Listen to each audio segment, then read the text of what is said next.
Hey everybody, our next topic is the spreading of communism to China and Korea. So, after World War II, or during World War II rather, communists and nationalists were working together to defeat a common foe in the Japanese. The Nationalist Party is heavily corrupt and has a very weak military. Communists are going to gain strength by gaining peasant support, which is going to be a huge key in their impending victory. They're going to encourage people to start to read, and also they're going to help in the food production, which is going to be really big for those peasants. Post-World War II China, the U.S. is going to support Chiang Kai-shek, the nationalist leader. The reason? Simply because he's not communist. We give him $3 billion in aid, $2 billion in military equipment and supplies, just for the fact he's not communist. And there's Chiang Kai-shek there.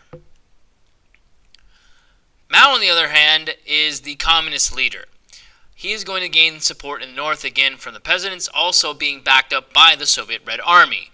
The civil war in China, which is basically going to lead to the communists winning, and the creation of the People's Republic of China in 1949, Chiang Kai-shek's government is going to flee to the island of Formosa, formerly known as Formosa, now known as Taiwan. This is going to basically create a failure of containment of Truman's foreign policy. Now, Korea is ruled by Japan from 1910 to 1945. Reason why it ends in 1945, because again the Japanese are going to sign the peace treaty, and with them surrendering everything in World War II, this is part of what they surrender. Now, the reason why Korea gets split in World War II, the Russian troops are going to capture Japanese soldiers that are north of the 38th parallel, and guess who comes from the south? The Americans and the rest of the Allies. There goes the split between the two nations are going to develop. So, at the end of 1945, leading us 4 years later to 1949, we started to withdraw many of our troops. We really only have about 500 troops left there in South Korea. Well, Stalin believes that the United States will not fight for Korea, and that in 1950, if the North invades the South, the United States will just simply give it up, and there will be an entire communist state. Stalin underestimates us a little bit there. In 1950, the North will invade, thus creating the Korean War. Again, Stalin didn't think that we were going to fight for it. Now, the Korean War itself. South Korea is going to call on the United Nations. Security resolution gets passed. 520,000 troops are going to be sent to South Korea to fight. This is at a time where the Soviet Union is kind of boycotting the Security Council of the United Nations. Therefore, they have no chances of blocking this resolution from passing. 90% American troops out of the United Nations forces. South Korea adds about close to 600,000 troops of their own. So there's a pretty formidable army that's going to be sent to South Korea to fight. China is going to send 300,000 troops to aid North Korea. MacArthur, the big-time general from World War II, who's been stationed in Japan, wants to extend the war to China. He actually tells Truman, let's attack China with nuclear weapons. Truman knows and saw what happened with the dropping the bomb on Hiroshima and Nagasaki, and does not want to ever do that again. Truman disagrees. MacArthur is going to openly criticize Truman, which is going to lead to, in 1951, Truman publicly firing MacArthur and a downturn in public support for Douglas MacArthur.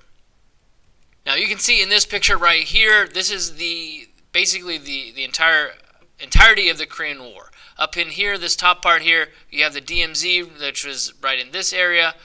The North Koreans are going to invade, and almost in September 1950, they're going to push us all but out, except for this little area right here on the perimeter of Busan.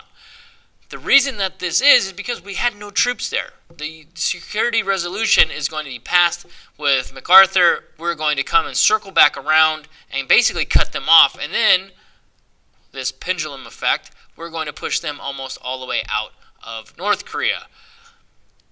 From November 1950 to January 1951, the North Koreans end up fighting back, and we end up with a very similar line of where we started with, right in this area right here, which is the current DMZ area. Now, the cost of the Forgotten War, it lasts from 1950 to 1953. The Soviets do, however, suggest a ceasefire as early as 1951. They are asking for a ceasefire line, a demilitarized zone, or a DMZ. The problem why the war ends a full close to 2 years after, is they could not agree on what to do with the prisoners of war. Basically, this war ends in a stalemate. There's a pendulum effect. We're going back and forth, back and forth. They push us almost out. We push them almost out. It's a very bloody and painstaking process, ultimately costing 54,000 American lives and $67 billion, really for no territory gained or lost at the end of this whole thing. At the end of this Korean War, Americans are now going to have an increased fear of communism, and it's going to lead up to the investigation of one Senator Joseph McCarthy to investigate Americans with potential communist ties and lead to a communist hysteria in the early 1950s. Also, 1952, when it comes time for the presidential election, the public is going to openly reject the Democratic Party.